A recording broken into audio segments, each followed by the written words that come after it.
একটি বিষয় আমাদের দেশবাসীর সামনে, জাতির সামনে উন্মুক্ত করেছি।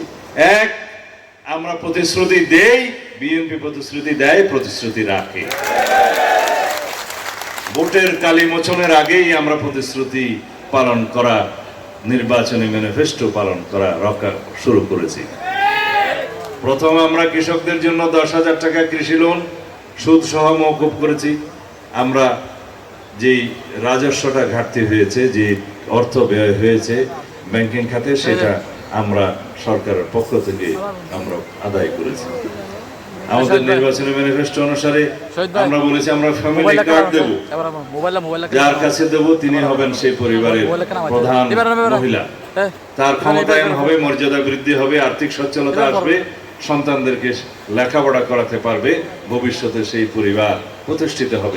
এটা আমাদের পরিকল্পনা ছিল, আমরা দিয়েছি, শুরু করেছি।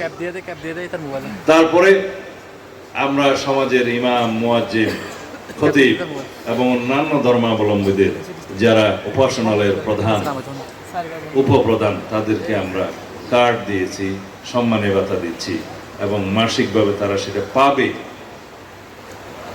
কিন্তু ইতিপূর্বে আমরা এই সমাজের যারা প্রকৃতপক্ষের নেতা, ইমাম মানিত নেতা, তাদেরকে আমরা সেইভাবে কখনো রাষ্ট্রীয়ভাবে ভাতা দিয়ে মূল্যায়ন করিনি। এইবার আমরা সেটা অনুধাবন করেছি তারা যে ভূমিকা পালন করে, কিন্তু তাদের জীবনযাত্রার মান তত উন্নত নয়। তাদের সেই আর্থিক কষ্ট, অর্থ অভাব দূর করার জন্য আমরা সামান্য হলেও রাষ্ট্রীয় স্বীকৃতিটা দিয়েছি।